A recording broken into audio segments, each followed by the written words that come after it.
Bonjour, dans ce tutoriel nous allons apprendre à recadrer une photo à l'aide de GIMP.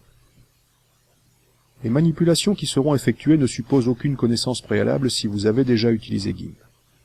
En revanche, si vous découvrez ce logiciel, je vous conseille de regarder d'abord le premier tutoriel de cette série intitulé GIMP Introduction. Ceci étant dit, allons-y. En regardant la photo de la fenêtre principale, nous décidons de refaire un cadrage plus serré, en éliminant un peu de la partie basse sans grand intérêt. Nous allons donc découper notre photo à l'aide de l'outil découpage symbolisé par une petite lame de cutter dans la boîte à outils. Lorsque nous sélectionnons cet outil, à l'aide du clic gauche, nous voyons apparaître plus bas les options associées au découpage.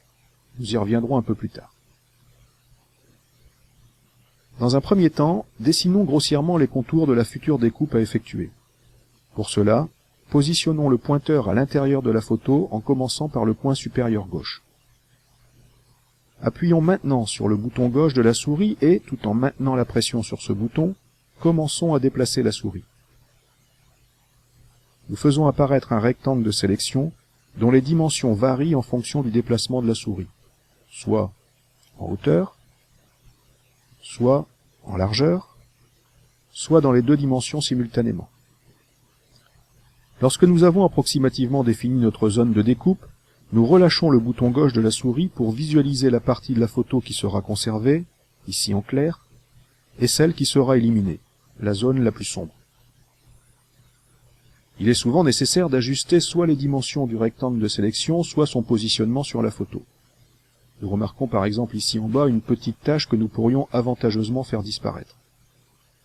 Pour modifier les dimensions du rectangle de sélection, nous disposons de poignées situées tout autour et à l'intérieur du rectangle. Ici, en jaune.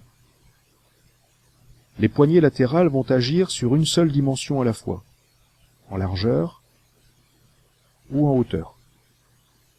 Les poignées d'angle, quant à elles, vont modifier les deux dimensions en même temps.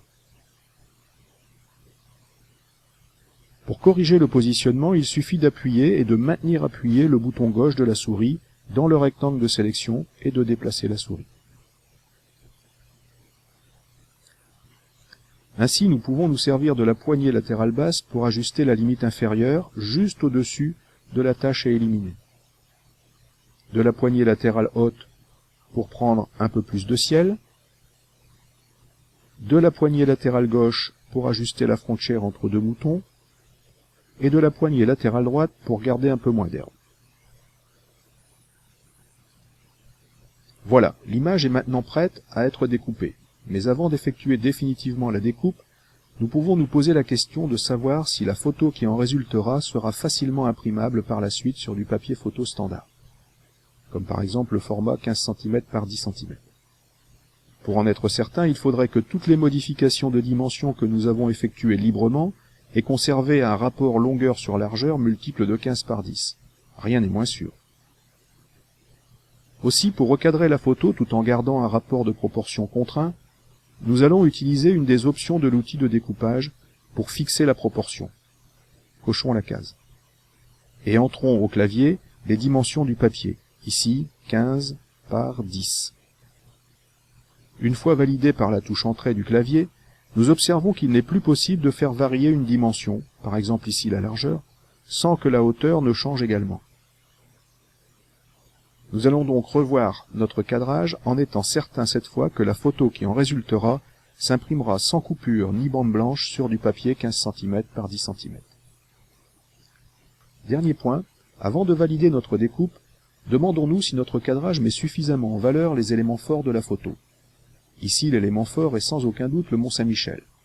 Et pour avoir un cadrage parfait, il faudrait que celui-ci se trouve sur une des lignes fortes de la photo. Ces lignes fortes, qui correspondent à des règles couramment utilisées en photographie, nous pouvons les faire apparaître comme des guides indicatifs en retournant dans les options de l'outil de découpage. Parmi ces guides, nous choisissons Règle d'Escher, qui est une règle de cadrage très utilisée. Avec l'aide des lignes guides superposées à la photo, nous déplaçons notre cadre pour venir positionner le Mont-Saint-Michel sur la ligne verticale des deux tiers. Vérifions que tout est resté correct sur les bords de la photo et ajustons éventuellement. Par curiosité, testons une autre règle de cadrage qui est celle des diagonales. Nous remarquons que le mont Saint-Michel est bien situé à l'intersection de deux lignes, mais qu'il le serait encore mieux si nous montions un peu notre cadre, ce qui par ailleurs mettrait encore plus en valeur le ciel tourmenté. Notre cadrage étant considéré comme optimal, nous pouvons maintenant en exécuter le découpage. Pour cela, il suffit d'un clic gauche quelque part dans la zone à conserver, et la photo est découpée. N'oublions pas de sauver notre photo recadrée comme expliqué dans le premier tutoriel à l'aide des menus Fichier, Exporter vers. Voilà, je vous donne rendez-vous pour un prochain tutoriel sous GIMP où nous découvrirons ensemble d'autres traitements utilisés en photographie numérique. À bientôt!